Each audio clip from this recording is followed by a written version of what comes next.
ప్లాట్ఫామ్స్లో అనేక మంది అనేక ప్రతిపక్ష పార్టీలన్నీ కూడా వచ్చేసి కూర్చొని ఇది తప్పు, కూటమి ప్రభుత్వం చంద్రబాబు నాయుడు గారు ఈ ప్రైవేటైజేషన్ మీద తీసుకున్నటువంటి ఈ నిర్ణయాన్ని వెనక్కి తీసుకోవాలి అని అనేక ప్లాట్ఫామ్స్ మీద వాళ్ళ యొక్క అభిప్రాయాన్ని ప్రొటెస్ట్ని తెలియజేస్తుంటే చంద్రబాబు నాయుడు గారు ఏమన్నా మారారేమో, ఈరోజు ఏదన్నా ప్రైవేటైజేషన్ మీద ఈ గవర్నమెంట్ మెడికల్ కాలేజ్ ప్రైవేటైజేషన్ గురించి చేసినటువంటి ఆలోచనని ఏమైనా విత్డ్రా చేసుకుంటారేమో, ప్రజల శ్రేయస్సు గురించి ఆలోచిస్తున్నానని ఏమైనా చెప్తారేమో అని చెప్పి నేనైతే ఆశతో ఎదురు చూశాను. బట్ చంద్రబాబు నాయుడు గారు ఎప్పట్లాగే వారేమీ చేంజ్ అవ్వలేదు. వారేమీ వారి యొక్క ఆలోచనని విత్డ్రా చేసుకుంటున్నట్టు కానీ ప్రజల యొక్క బాధను అర్థం చేసుకున్నట్టు కానీ ఏమాత్రం కూడా మారకుండా ఇక ఎప్పుడూలాగే ఊహకందనటువంటి పెద్ద పెద్ద మాటలు, ఇక సామాన్యుడికి కూడా అందను అటువంటి మాటలు. ఒకసారి మనకు కూడా ఆశ్చర్యం వేస్తూ ఉంటుంది. సంజీవిని అంటారు, 120 సంవత్సరాలు బతకాలి, బతికిద్దామంటారు. బిల్ గేట్స్ ఫౌండేషన్ అంటారు, ఏ వస్తుందని నేనే చెప్పానంటారు. ఐటీ నేనే కనిపెట్టానని చెప్తారు. 30 ఏళ్ల కిందే నేను టెక్నాలజీ గురించి మాట్లాడాను, అందుకనే అందరూ టెక్నాలజీ వాడుతున్నారని చెప్తున్నారు. ఇప్పుడు నేను ముందే అన్నాను, అందువల్ల ఇప్పుడు అందరూ డ్రివెన్ అప్రోచ్లోకి వచ్చారు అని చెప్తా ఉన్నారు. ఇలా మనకు ఊహకు అందనటువంటి మాటలు, అలాంటి ప్రొజెక్షన్సు, అలాంటి ఎలివేషన్సు, ఎక్కడో ఇక అన్ని గ్లోబల్ థింగ్స్ మీద మాట్లాడుతూ వారి యొక్క ప్రసంగాన్ని ఇక ఆ విధంగా మాట్లాడుతూ విజన్ 2047 అని చెప్పేసి ఇక ఏవేవో చెప్తూ అలా ఇక సంజీవన్ దగ్గర ముగించడం జరిగింది. ఖచ్చితంగా ఏ రాజకీయ నాయకుడికైనా, ఏ ముఖ్యమంత్రికైనా రాష్ట్ర ప్రజల పట్ల ఒక విజన్ అనేది ఉండాలి. కానీ విజన్ ఎలా ఉండాలంటే, ఆ దివంగత మహానేత డాక్టర్ వైఎస్ రాజశేఖర రెడ్డి గారు ఆరోగ్యశ్రీ తీసుకురావాలని ఆరోగ్యశ్రీ ప్రవేశపెట్టి గొప్పగా అమలు చేసినటువంటి విజన్ వైఎస్ఆర్ గారిది. ఆ తర్వాత మా నాయకుడు జగన్మోహన్ రెడ్డి గారు, వైఎస్ఆర్ గారు తీసుకొచ్చినటువంటి ఆరోగ్యశ్రీని మరింత స్ట్రెంగ్తన్ చేస్తూ ఆరోగ్యశ్రీని ఈ రాష్ట్రంలోని 95% కుటుంబ సభ్యులకు అందజేస్తూ 3257 ప్రొసీజర్స్ని పెంచుతూ ఎంత ఖర్చైనా పర్వాలేదని చెప్పి అనేక డిజీజెస్ని యాడ్ చేసి ఎంత ఖర్చైనా పర్వాలేదు, పేదవాడి ఆరోగ్యత ప్రభుత్వంగా మన బాధ్యత అని చెప్పి మరి ఆరోగ్యశ్రీని బలోపేతం చేసి ముందుకు వెళ్ళారు. అది జగన్మోహన్ రెడ్డి గారి విజన్. పేదవాడి ఇంటి దగ్గరికే గవర్నమెంట్ డాక్టర్ని పంపించి వైద్యం అందించాలనేటువంటి విజన్ జగన్మోహన్ రెడ్డి గారిది. ఫ్యామిలీ డాక్టర్ అనే పేరుతో ఈ కార్యక్రమాన్ని తీసుకువచ్చి గ్రామాన ఎక్కడికక్కడ వైద్య సేవలు అందించినటువంటి గొప్ప విజన్ జగన్మోహన్ రెడ్డి గారిది. 17 గవర్నమెంట్ మెడికల్ కాలేజ్ తీసుకురావాలి అనే విజన్ జగన్మోహన్ రెడ్డి గారిది. ఇలా గొప్ప revolutionary steps, reforms, revolutionary changes, అనేక కొత్తులు ముందుకు వేసి తమ 5 ఏళ్ల జగనన్న పాలనని ప్రజలకు అందించారు. ఇది విజన్ కమ్ ప్యాషన్ అంటారు దీన్ని. విజన్ ఒకటి ఉంటే సరిపోదు. ఏదో పేపర్ల మీదో, పీపీటీ ప్రజెంటేషన్ల మీదో, లేకపోతే మాటల్లోనో వార్తల్లోనో విజన్ ఉంటే సరిపోదు. విజన్తో పాటు చెయ్యాలనేటువంటి తపన, ఒక ప్యాషన్, దానికి ప్యాషన్ తోడయి అది ఇంప్లిమెంట్ అవుతేనే విజన్కి అర్థం పర్థం ఉంటుంది.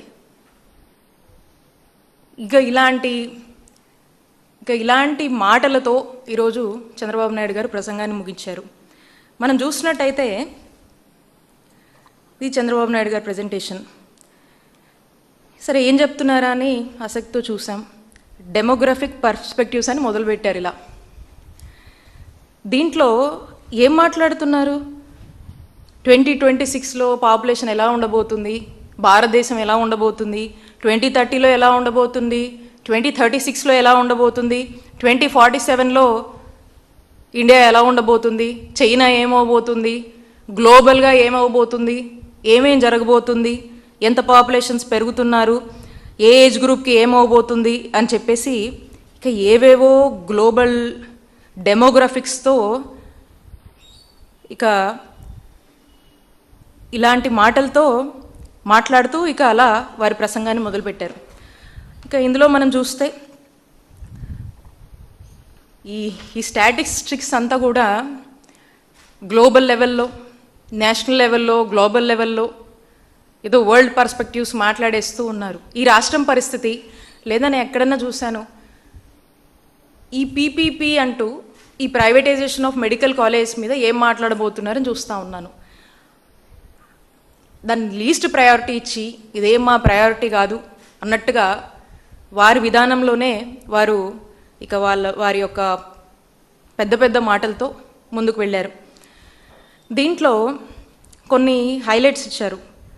లైఫ్ ఎక్స్పెక్టెన్సీలో ఆంధ్రప్రదేశ్ 11వ ప్లేస్లో ఉందని, ఇమ్యునైజేషన్లో మనం 3rd ప్లేస్లో ఉన్నామని, ఐఎంఆర్ ఇన్ఫాంట్ మోర్టాలిటీ రేట్లో 11వ ప్లేస్లో ఉన్నాము, మ్యాటర్నిటీ మోర్టాలిటీ రేట్లో 2nd ప్లేస్లో ఉన్నామని.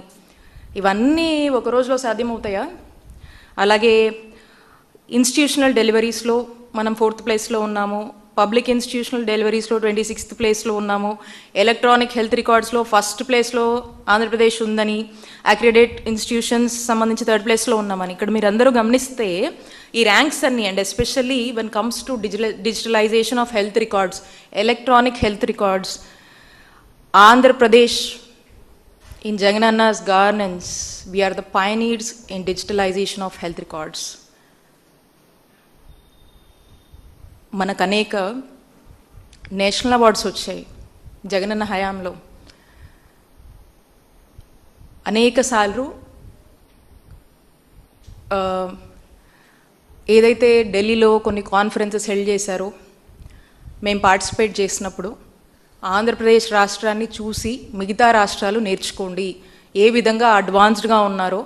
ప్రతి ఒక్క పేషెంట్ డేటాని ఏదన్నా అనారోగ్యంతో గనక హాస్పిటల్కి వస్తే అదంతా కూడా డిజిటల్గా మనం ఒక health record, electronic health records మనం క్రియేట్ చేయడం స్టార్ట్ చేసాం.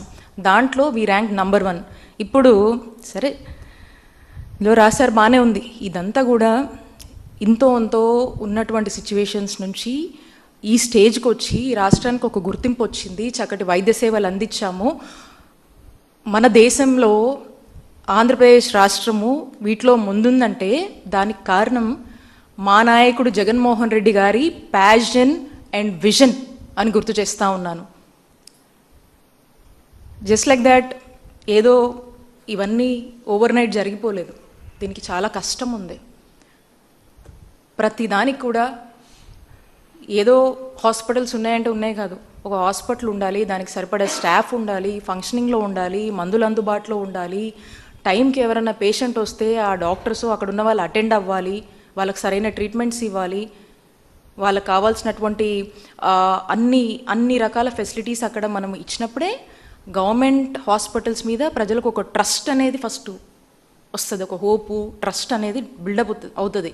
ఎందుకంటే ఆ నమ్మకం వచ్చినప్పుడే మరింత చక్కగా ప్రజలు బాగా వచ్చి చూపించుకుంటారు. అట్ ది సేమ్ టైం చక్కటి వైద్య సేవలు కూడా చాలా పెద్ద ఎత్తున మనం అందించడానికి ఉంటుంది. ఆ హోప్ని, ఆ ట్రస్ట్ని, ఆ రెప్యుటేషన్ని గవర్నమెంట్ ఇన్స్టిట్యూషన్స్ మీద కాపాడుతూ జగన్మోహన్ రెడ్డి గారు ఎంతసేపు గవర్నమెంట్ ఇన్స్టిట్యూషన్స్ని స్ట్రెంగ్తన్ చేయడానికి all his best efforts Jaganmohan Reddy గారు పెట్టారు. దానివల్లే ఈరోజు ఈ గుర్తింపు అంతా కూడా సాధ్యమైంది. ఇప్పుడు కూడా వీళ్ళు వచ్చాక కూడా మాట్లాడుతున్నారంటే the credit goes to our leader Jaganmohan Reddy garu మరొకసారి స్పష్టం చేస్తూ ఉన్నాను. అట్ ద సేమ్ టైం ఇక జనరల్గా ఎస్డిజి గోల్స్ వాటి కోసము ఆ కీ ఇండికేటర్స్ కోసం ఖచ్చితంగా కూడా ప్రతి స్టేట్ వర్క్ చేస్తుంటుంది. దాని తగ్గట్టుగా కూడా జగనన్న ప్రభుత్వంలో మనం చక్కగా వర్క్ చేశాము. సో అలాంటి ఈ NCDs, communicable diseases, non communicable diseases మీద ఈ ఫ్యామిలీ డాక్టర్ కాన్సెప్ట్లో కావచ్చు, అలాగే తీసుకొచ్చినటువంటి జగనన్న ఆరోగ్య సురక్ష అనే ప్రోగ్రాంలో కావచ్చు, గ్రామంలో ఇంటి వద్దకే వెళ్ళి అక్కడే మనం టెస్టులు కండక్ట్ చేసి అసలు ఏ గ్రామంలోకి వెళ్ళినా కూడా, ఏ ఇంటిని తట్టినా కూడా మీకు మీరు ఈ ఏరియాలో ఉంటున్నారు, ఈ గ్రామంలో ఉంటున్నారు, మీకు ఆరోగ్యశ్రీ సేవలు ఎక్కడ అందుతాయి, సపోజ్ మీకు ఒక ఇబ్బంది అనిపించింది, ఆరోగ్యపరంగా ఒక కన్సర్న్ వచ్చింది, ఎవరికి ఫోన్ చేయాలి, ఏ నెంబర్కి ఫోన్ చేయాలి, ఎటు వెళ్ళాలి, ఎలా రౌట్ చేస్తారు, ఎలా మిమ్మల్ని కనెక్ట్ చేస్తారు, ఎక్కడెక్కడ ఏ సేవలు అందుతాయి, ఏ డిజీజెస్కి ఎక్కడెక్కడ చూస్తారు అనేటువంటి ఒక స్పష్టత ఒక కామన్ మ్యాన్ దగ్గర ఉండేలాగా దానికి సంబంధించినటువంటి బ్రౌచర్స్ కావచ్చు, ఆరోగ్యశ్రీకి సంబంధించినటువంటి బుక్లెట్స్ కావచ్చు, అండ్ ఇంటి వద్దకే వెళ్ళి టెస్టులు చేసి ఆ రిపోర్ట్స్ వచ్చాక ఫర్దర్ రిఫరల్ అవసరమైతే ఆ ఊరికే ఈ ఆరోగ్య సురక్ష ప్రోగ్రాంలో భాగంగా సూపర్ స్పెషాలిటీ స్పెషలిస్ట్ని ఆ ఊర్లోకి పంపించి ఆ గ్రామంలోనే వారికి వైద్య సేవలు అందించేటువంటి కార్యక్రమం. దాని తర్వాత మళ్ళీ అక్కడి నుంచి ఇంకేదైనా హైయర్ లెవెల్కి రిఫరెన్స్ అవసరమైతే అక్కడి నుంచి మళ్ళీ ఆ రిఫరల్ కూడా పంపించి, అవసరమైతే ఆ ట్రాన్స్పోర్టేషన్ కూడా జగనన్న ప్రభుత్వమే కట్టుకునేలాగా భరించి వాళ్ళకు బాగా అవ్వాలి, ఒకవేళ వాళ్ళు దానికోసం ఏదైనా వెనకాడుతున్నారా అని చెప్పేసి అది కూడా ట్రాన్స్పోర్టేషన్ ఖర్చు కూడా జగనన్న ప్రభుత్వమే ఖర్చు చేసి వాళ్ళని ఆ నెక్స్ట్ లెవెల్ రిఫరెన్స్ హాస్పిటల్కి ఫస్ట్ జనరల్లో కూడా ఏదన్నా ఇబ్బంది వస్తే వెళ్ళాలనే బాధ్యత వాళ్ళ మీద ఉంటుంది. కానీ సడన్గా ఏదన్నా తెలిసేసరికి ఒక్కొక్కసారి స్పీడ్గా వెళ్ళి చూపించుకుంటారు, ఒక్కొక్కసారి మళ్ళీ వెళ్తే ఏంటో అని ఒక సెన్సిటివిటీ ఉంటుంది వాళ్ళలో కూడా. సో అలాంటి ఇవి కూడా లేకుండా ట్రాన్స్పోర్టేషన్ ఖర్చు కూడా జగనన్న ప్రభుత్వమే భరించి వాళ్ళని ఆ హాస్పిటల్కి వెళ్ళి ఆ రిఫరల్ సర్వీసెస్లో కూడా వెళ్ళి ట్రీట్ చేసుకునేటువంటి అవకాశం జగనన్న ప్రభుత్వం వచ్చింది. That is the responsibility Jagananna government had was reacting in terms of the public of the state. అంటే ఎంత బాధ్యత ఉండింది. ఈవెన్ టెస్టులు చేసి ఏదో ఈ రిఫరల్కి వెళ్ళాలంటే కూడా జగనన్న ప్రభుత్వమే బాధ్యత తీసుకొని వాళ్ళని హాస్పిటల్కి వెళ్ళి ఫర్దర్ ఆ రిఫరల్ కూడా చూపించుకునేలాగా వాళ్ళ పట్ల మనం బాధ్యత తీసుకున్నామంటే ఈరోజు ఏమవుతా ఉంది, where is this this sort of mechanism కానీ ఈ యొక్క ఇంట్రెస్ట్ కానీ ఏవి కూడా కూటమి ప్రభుత్వానికి కానీ చంద్రబాబు నాయుడు గారు కానీ ఏం కనపడటం లేదు. మాటల్లో ఉన్న విజన్ చేతల్లో లేదు, స్పష్టమవుతూ ఉంది. ఇక ఫైనల్గా వీళ్ళు ఈ సంజీవిని దగ్గర ల్యాండ్ చేస్తారు. ఇక ప్రజెంటేషన్ అంతా ఇది సంజీవిని అని చెప్పి ల్యాండ్ చేస్తారు. ఈ సంజీవిని అంటే ఏంటండి? ఇవి మా హయాంలో టెలిమెడిసిన్ సేవలు అంటాం, వీటిని టెలికన్సల్టేషన్ అంటాము. ఈ టెలిమెడిసిన్ సేవల్ని, ఈ టెలికన్సల్టేషన్నే అంటే ఎవరికైనా ఒక వ్యక్తికి ఆ గ్రామంలో ఉన్నటువంటి ఆ వ్యక్తికి ఏదైనా ఇబ్బంది వస్తే ఆ నియరెస్ట్ ఆ విలేజ్ హెల్త్ క్లినిక్, ఆ నియరెస్ట్ ఉన్నటువంటి పిహెచ్సినో వాళ్ళు కనుక రీచ్ అయితే అక్కడి నుంచి వాళ్ళకు వీడియో కన్సల్టేషన్ ఇప్పిస్తారు. ఆడియో కన్సల్టేషన్ ఉంటుంది, వీడియో కన్సల్టేషన్ ఉంటుంది. అక్కడ ఏం ఇష్యూ ఏంటనేది ఆన్ ద స్పాట్ అక్కడ నుంచి వాళ్ళు హబ్లో ఉన్న డాక్టర్కి కనెక్ట్ అయ్యి ఏంటి ఇబ్బంది, ఏం సమస్య, ఏమవుతుందని చెప్పేసి వాళ్ళతో మాట్లాడి అక్కడ నుంచి వాళ్ళు సజెస్ట్ చేస్తారు. సో ఇలాంటి ఒక కన్సల్టేషన్ ఏదన్నా అక్కడికక్కడ ఉన్నటువంటి మా ఏఎన్ఎంస్ కానీ అక్కడ మా బీఎస్సీ నర్సింగ్ చేసినటువంటి మా స్టాఫ్ ఎవరైతే ఉంటారో వాళ్ళని ఎస్కార్ట్ చేస్తారు అండ్ వాళ్ళకు ఆ వైద్య సేవలు అందిస్తారు. ఇంకేదైనా ఫర్దర్ గైడెన్స్ ఉన్నా, ఇంకో రిఫరల్ ఉన్నా, లేకపోతే ఇంకో దగ్గర చూపించుకోండి అన్నా ఏదున్నా కూడా ఇమీడియట్గా అక్కడనే గైడ్ చేస్తారు. ఇలాంటి సేవలు అలాగే 104కి ఒకసారి మనకు బాగాలేకపోతే ఇమీడియట్గా 104 కానీ చేసి ఇట్లా ఉంది అని చెప్తే ఇమీడియట్గా మనం డిజిటల్ హెల్త్ రికార్డ్స్లో పేషెంట్ డేటా ఆల్రెడీ పెట్టాం కాబట్టి ఆల్రెడీ వీళ్ళు కనుక ఉంటే ఫోన్ చేస్తేనే ఫర్దర్ వీళ్ళ పాస్ట్ హిస్టరీ అంతా కూడా వీళ్ళకి యాక్సెస్ అవుతుంది కాల్ సెంటర్లో. సో ఏమైంది ఇంతకుముందు ఈ పేషెంట్కి ఏముంది అనేది ఆల్రెడీ తెలుస్తుంటుంది. అండ్ తర్వాత ఇప్పుడు ఏమి ఇష్యూ వచ్చిందనేది మాట్లాడతారు. ఇమీడియట్గా వాళ్ళకి ఏదైనా మెడిసిన్ సజెస్ట్ చేయాలన్నా ఇంకోటన్నా అక్కడే చెప్తారు. లేదు హాస్పిటల్ కావాలంటే పలానా హాస్పిటల్కి వెళ్ళండి అని చెప్తారు. లేదు 108 108 కాల్ చేసినా కూడా ఇమీడియట్గా వచ్చి వాళ్ళని తీసుకువెళ్ళేటువంటి పరిస్థితి. ఈ 108 కూడా మనం చూస్తాం. రీసెంట్గా నిన్న ఎక్కడో ఎపిసోడ్ అది చూస్తూ ఉన్నాము. ఈ 108 వైద్య సేవలు జగన్మోహన్ రెడ్డి గారు ఏ విధంగా స్ట్రెంథన్ చేశారు? ఈరోజు వాటి పరిస్థితి ఏంటి? ఎక్కడైనా కూడా 108కి ఫోన్ చేస్తే 15 నిమిషాల్లో రావాలి. అదే రిమోట్ ఏరియాస్లో, అర్బన్ ఏరియాస్లో 15 నిమిషాల్లో రావాలి. దాన్ని 15 కన్నా కూడా మేము ఇంకొక 12 నిమిషాలు 13 నిమిషాలు వచ్చేలాగా మానిటర్ చేసాం. We try to reduce the minutes. వీలైనంత వరకు కూడా అంత స్పీడ్ కమ్యూట్ ఉండాలి, అంటే తీసుకువెళ్ళడానికి కానీ వీళ్ళని పంపించడం కానీ ఇదనేది ఉండాలి. సో కాబట్టి అర్బన్ ఏరియాస్లో 15 మినిట్స్ 108 వైద్య సేవలు, 15 మినిట్స్లో 108 వెహికల్ అంబులెన్స్ రావాలి. అదే రిమోట్ ఏరియాస్, రూరల్ ఏరియాస్ అయితే 20 నిమిషాల్లో రావాలి. ట్రైబల్ ఏరియాస్ అయితే 30 నిమిషాల్లో రావాలి. ఈ విధంగా 108 అంబులెన్సెస్ వైద్య సేవలు అందించాయి. ఈ రోజున అంబులెన్స్ పరిస్థితి ఏంటి? నిన్నే చూసాము ట్రైబల్ ఏరియాలో ఏమైంది. 108 అంబులెన్స్ రాలేదు. ఆ డెలివరీ ఉమెన్ వెళ్ళింది, ఆటోలోనే డెలివరీ అయిపోయి బిడ్డ చనిపోవడం కూడా బాధాకరం కదా. Whose responsibility is this? ఈ చంద్రబాబు నాయుడు గారి రెస్పాన్సిబిలిటీ కాదా? కూటమి ప్రభుత్వం రెస్పాన్సిబిలిటీ కాదా? ప్రతిదీ నెగ్లెక్టింగే.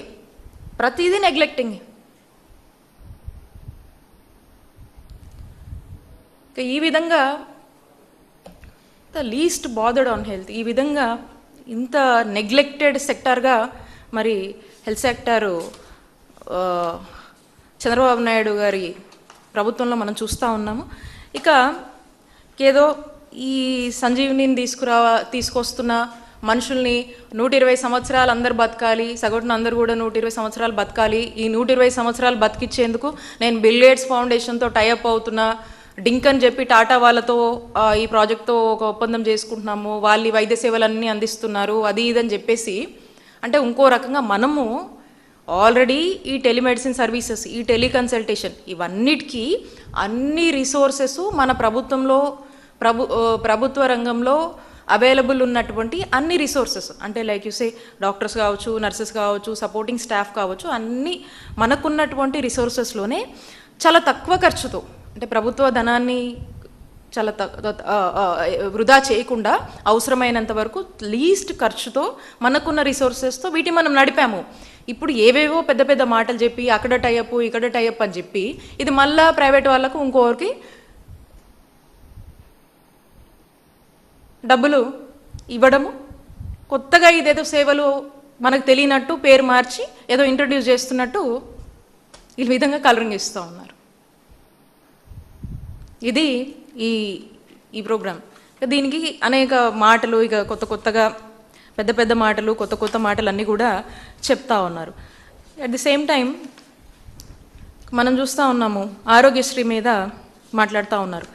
ఆరోగ్యశ్రీ అసలు ద ఇంటెంట్ ఆఫ్ ఆరోగ్యశ్రీ ఆ రోజు వైఎస్ఆర్ గారు తీసుకొచ్చినప్పుడు అనేక మంది ఈ ఖరీదైనటువంటి వైద్యాన్ని,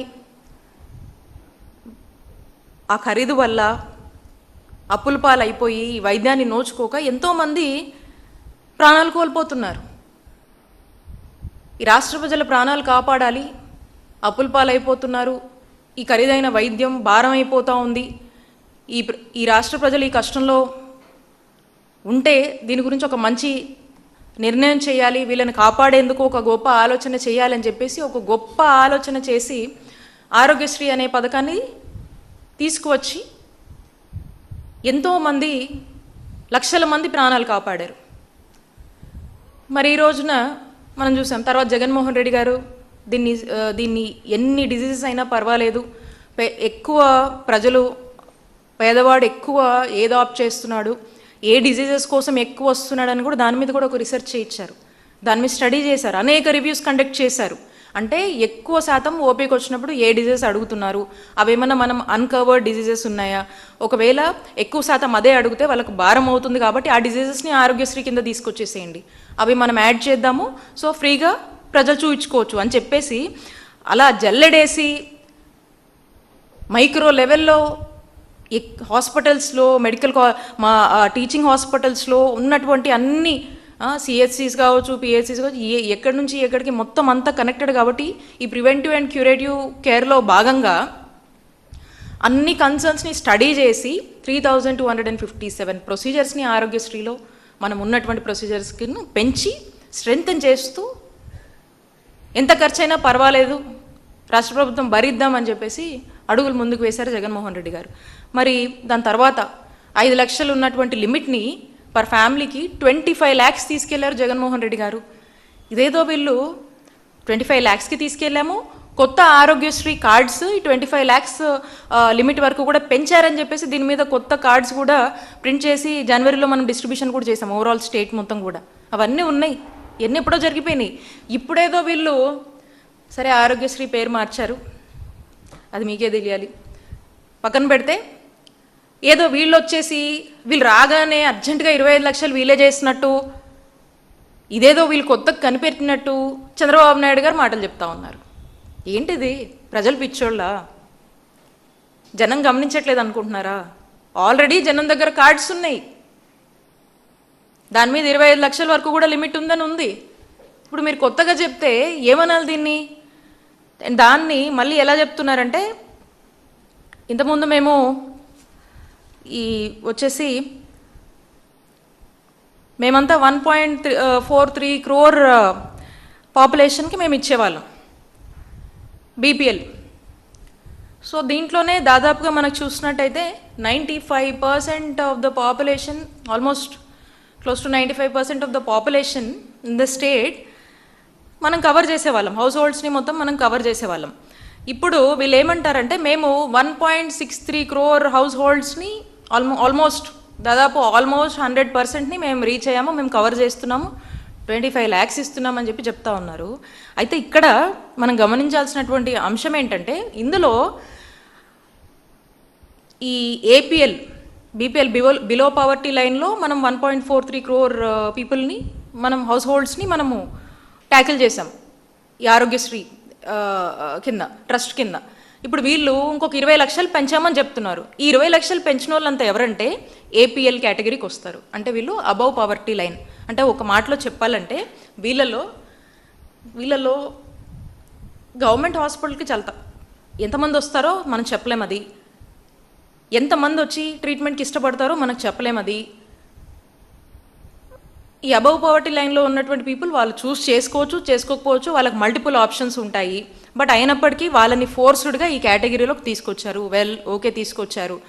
కానీ ఇందులో మనం గమనించాల్సినటువంటి విషయం ఏంటంటే, ఫోర్స్డ్గా వీళ్ళకి అవసరం లేకపోయినా, వీళ్ళు వాడకపోయినా ఈ కేటగిరీని కూడా 20 లక్షల మందిని కూడా ఈ 1.43 crore హౌస్ హోల్డ్స్ కిందకి తీసుకొచ్చి 1.63 crore హౌస్ హోల్డ్స్ని మేము చూడబోతున్నాం అని చెప్పి ఊదరగొడతా ఉన్నారు. ఇందులో మరి ఆ 20 lakh పాపులేషన్ ఈ సేవలను ఎలాగో వాడుకోదు, ఇక్కడన్నా అక్కడక్కడ ఉండొచ్చు, చూడాలి అది కూడా. బట్ మోస్ట్లీ వాళ్ళంతా వాడుకోరు. మరి వీళ్ళ మీద కూడా ప్రీమియం చెల్లించాలి కదా, వీళ్ళ మీద ప్రీమియం చెల్లించాలి, అది మనకు కాస్ట్ అవుతుంది, ఎక్స్ట్రా కాస్టే కదా. ఎందుకు ఫోర్స్డ్గా వాళ్ళని ఇందులోకి తీసుకురావడము? సరే తీసుకొచ్చారు, సరే వాళ్ళ మీద ఎక్స్ట్రా ప్రీమియం అయితే వాళ్ళు వాడుకున్నా వాడుకోపోయినా ప్రీమియం అయితే కట్టాలి కదా. ఈ ప్రీమియం ఎందుకు కట్టాల్సి వస్తుంది? వాళ్ళని తీసుకురావడం వల్ల ఈ ప్రీమియం కట్టాలి. కట్టి ఎవరిని బెనిఫిట్ చేస్తున్నారు? ఈ ఇన్సూరెన్స్ కంపెనీ కదా బెనిఫిట్ చేస్తున్నారు. మళ్ళీ వీళ్ళకు 2.5 లక్షల వరకు వర్తింపని చెప్పి చెప్తున్నారు. 2.5 లక్షలు ఇస్తామని చెప్తా ఉన్నారు. అంటే ఓవరాల్గా కూడా దీంట్లో మళ్ళీ బిజినెస్ మోటివే మనకు కనిపిస్తూ ఉంది. కాబట్టి ఎప్పుడు ఎక్కడ ఎట్లా చూసినా కూడా పేదవాడిని నష్టపరుస్తూ ప్రభుత్వ ధనాన్ని ఇలా లూటీ చేస్తూ, ప్రజల ధనాన్ని లూటీ చేస్తూ, ఈ ప్రైవేట్ వాళ్ళని ప్రైవేటైజేషన్ అనే పేరుతో ఇన్సూరెన్స్ కంపెనీలని వాళ్ళని వీళ్ళని థర్డ్ పార్టీస్ని ఎంకరేజ్ చేస్తూ వాళ్ళకి ధనాన్ని అప్పజెప్తూ వాళ్ళను వెల్దీ చేసేదానికి చేస్తున్నటువంటి ప్రయత్నంగా మనకు స్పష్టమవుతా ఉంది.